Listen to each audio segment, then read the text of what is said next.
Hi and welcome everyone. This is day 5 of our Fueled by Joy e-course. Welcome and thank you so very much for once again stepping into your joyfulness and being inspired to fuel your life with joy. Thank you for catching this beautiful video, and I trust that your journey so far has been enriching, inspiring, and eye-opening as well as heart-opening. I am bittersweet, honestly, to be sharing day 5 because this means that we have finished what I had in my vision and hope and prayer to share with you. And so I hope that with doing the whole course and showing up for yourself and participating and witnessing yourself, acknowledging yourself, respecting yourself, celebrating yourself, that beautiful joy factor has absolutely amped up into your life. I always like to begin with a recap, and so quickly, right, absolutely quickly, we're gonna do 4 days of recap. So day 1 was all about picking an area in your life that you would like to disrupt with joy and picking your joy disruptor. Day 2 was witnessing the voice of ego, fear, doubt, scarcity, feeling unworthy, not good enough, not important, etc. that comes up when we choose to show up with our joy disruptor in our lives.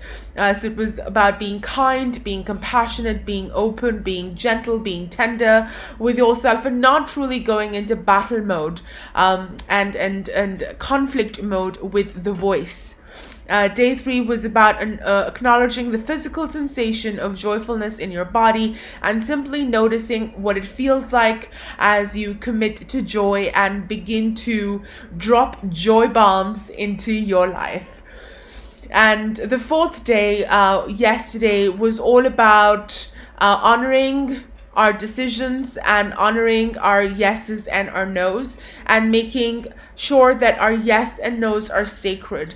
And what I mean by that is that everything that we say yes to is something that truly fuels and nurtures us, and everything that we say no to is something that does not align with our truth and purpose. So being very sacred with our yeses and very sacred with our nos. And so we have the opportunity to look at all major decisions we make during a day and understand and see for ourselves whether they are truly fueling joy in our lives or not, and then being able to understand where we need to bring more sacred yeses or where we need to bring more sacred nos into our lives, where we need to increase boundaries, where we need to show up more, where we need to be a little more aggressive and saying, no, this is important, I'm going to choose this for myself, where it's okay to be a tad bit selfish, where it's okay to be putting yourself first and honoring that which feels good. So all of that we have if we're gonna talk about it, if we so I'm thinking about when this video is gonna go live and if we would have had that discussion. Probably not. So we're gonna have that discussion, all of that, right? So you know the drill. Awesome. Which brings us to day 5, which is today. This is Friday. You're gonna watch this video on Friday or Thursday evening for some of us in the US, but mostly hopefully Friday.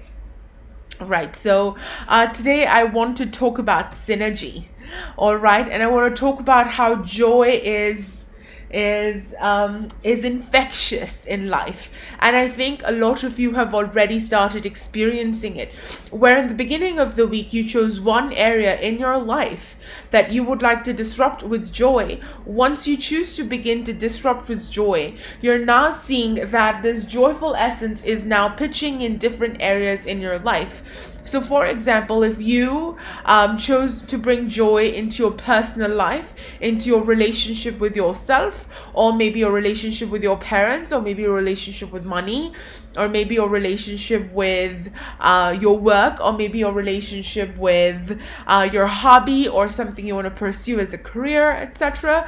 What started with that, as you're disrupting this area in your life with joy, you are seeing joy pop up in different other areas in your life. So you're like, not only am I feeling better at work or better at connecting with myself or better when I'm engaging with my parents, or better when I am spending time with myself. But I also feel that I'm feeling more focused. I also feel I'm feeling more active. I also feel more creative. I also feel that this is supporting my art. I also feel this is supporting my sleep.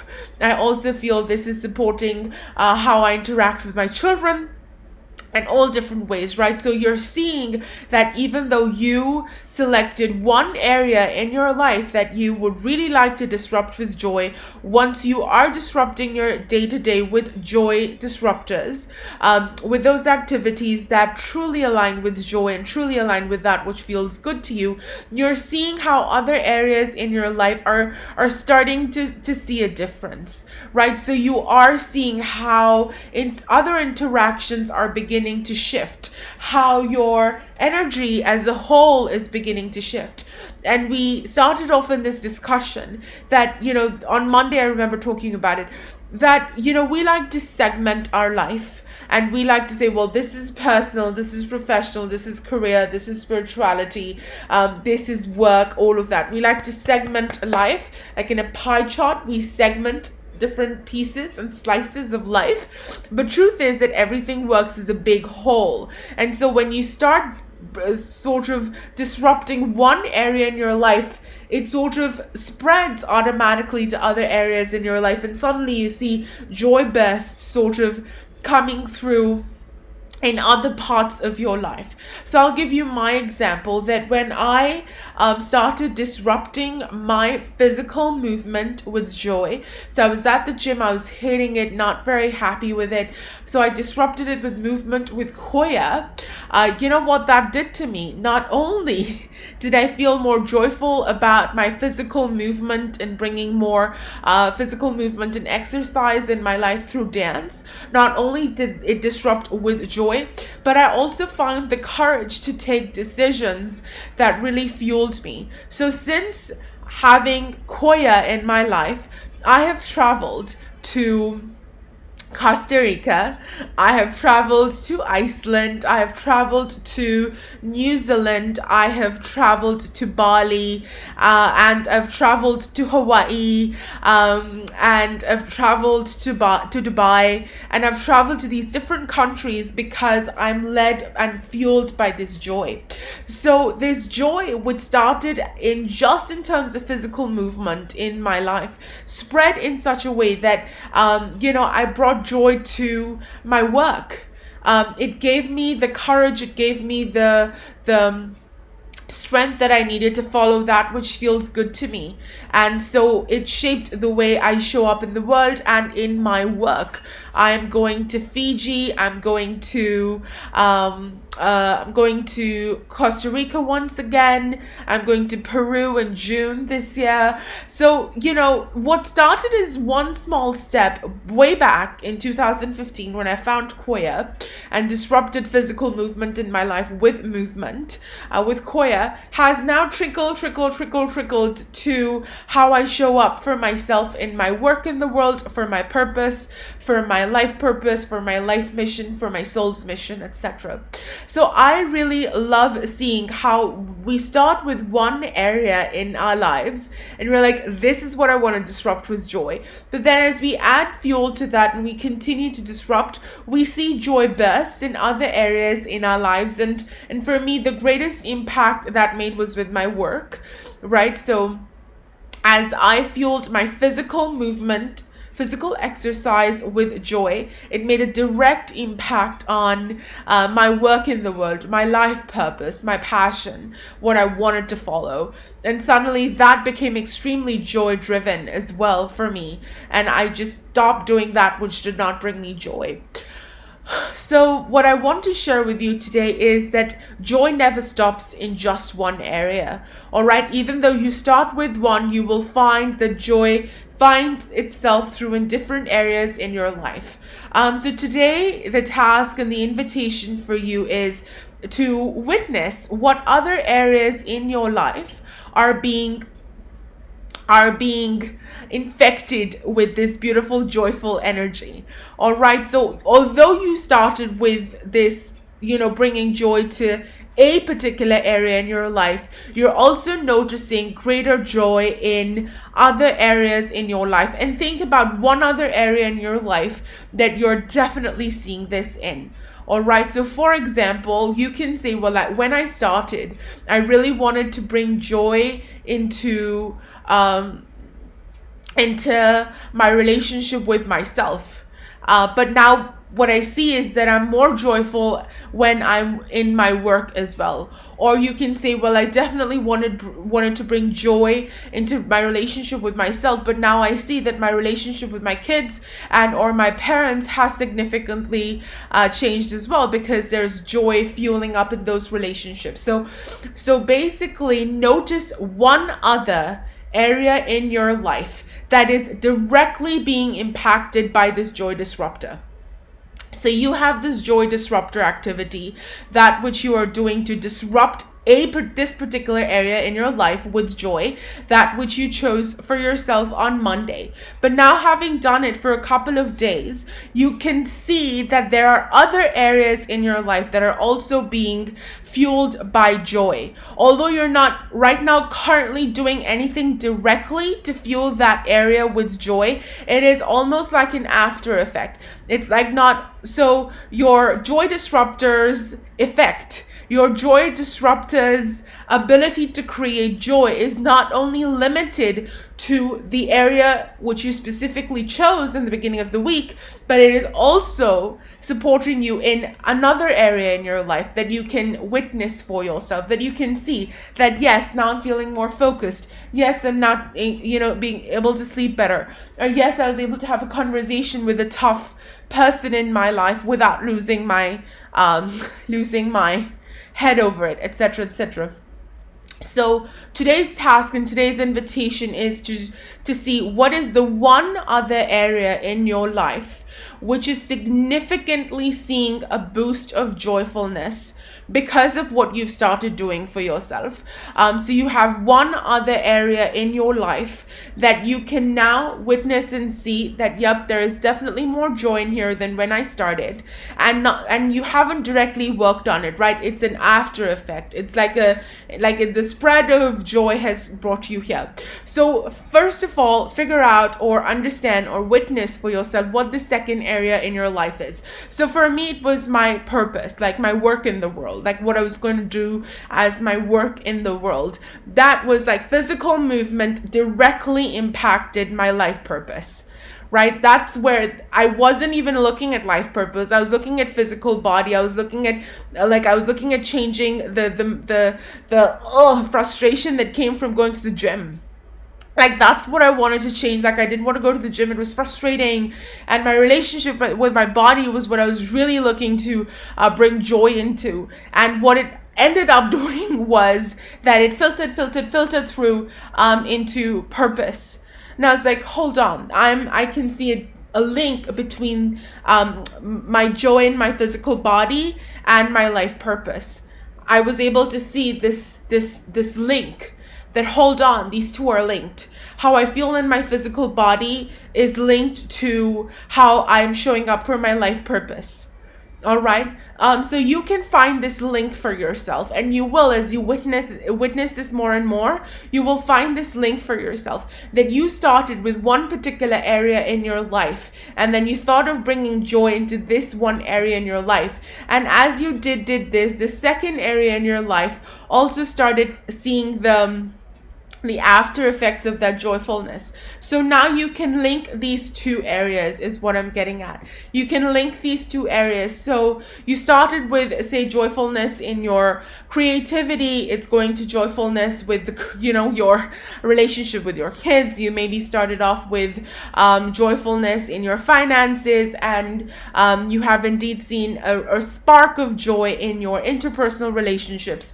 So you'll see two areas. The second area in your life that is directly being impacted by this, by your efforts in this first area. So I invite you to the task is, therefore, that there is an invitation for you to understand what is the second area in your life that is being impacted by your joy disruptor. That as you work on your first area of your life, this second area of your life is automatically seeing a boost of joyfulness because of the fact that you're devoting to joy in the first area of your life. And now pick this second area in your life that you haven't done anything directly yet. You haven't done anything directly yet into the second area in your life, but just by being joyful, it's like impacting it. And I want you to find a joy disruptor for this second area in your life. Okay, I hope that it's not too confusing. So I'm going to say it one more time, because sometimes I form my thoughts as I speak to you. I mean, it's just what it is. So I apologize if it's confusing, and I'm going to try and make it better right about now. So here's what I'm saying, okay? I'm saying that you decided on one area in your life in the beginning of the week that you wanted to disrupt with joy. You found a joy disruptor and you went to town with it. You went to work with it. You gave it your all. So now, in this present moment, not only are you seeing that area in your life shift for you, but you're also seeing a difference in another area in your life. And you're like, hold on, I wasn't really working on this. I wasn't really, this wasn't really my focus. But because of disrupting this first area in my life, that was my conscious choice, the second area of my life is receiving the after effects of that. So figure out what this second area in your life is that has just seen a mighty improvement in your joyfulness. It's just you've seen it without really directly working towards joy in that particular area. So figure out and tell me in the comments below, what is that second area in your life that you have automatically seen your joyfulness go up in? Like you've automatically felt more joyful in this area in your life, even though you haven't done anything for it. It has been indirectly impacted by what you chose in the beginning. So now you figure out the second area in your life, okay? The second area in your life, and I invite you to choose a joy disruptor for the second area in your life. So that's your task for today. So like I said, for me, I was looking at physical movement. My joy disruptor was Koya. I saw that when I was in Koya, when I was in movement through Koya, the indirect impact of it was in terms of what I wanted to do as my work in the world, as what I wanted to share, how I wanted to show up for my life purpose, my life mission, etc., etc. Okay? And so then I introduced a joy disruptor in this second area in my life. This was step 2. Right? This was step 2. So step 1 was pick an area in your life, bring a joy disruptor to it. Then I witnessed and noticed what area in my life is being impacted indirectly by this activity. And I figured out that my life purpose, my work in the world, how I want to show up and how I want to serve in the world was being impacted. For you, it could be anything, all right? You need to figure out what that second area in your life is that is being indirectly supported because of your action in the first area of your life, of your choosing. This second area in your life, you understand what that is for you. And then you bring a joy disruptor in this second area in your life. So your task for today is to witness and acknowledge the second area in your life that is being currently indirectly being infected by this joyful energy. Indirectly, you're not doing something specifically joy disrupting in this area, but just because you're doing it in the first area, it is making a huge impact in this second area. So you figure out, okay, this area in my life is like suddenly it just feels so much more alive and magical. Oh, why? Well, because of my work in what I'm doing. So you witness what that second area in your life is. Okay, witness what that is, and then I invite you to pick a joy disruptor specifically for this second area. Okay, so for me, my joy disruptor was that I, of course, began to teach Koya. I went on a journey of training to Koya.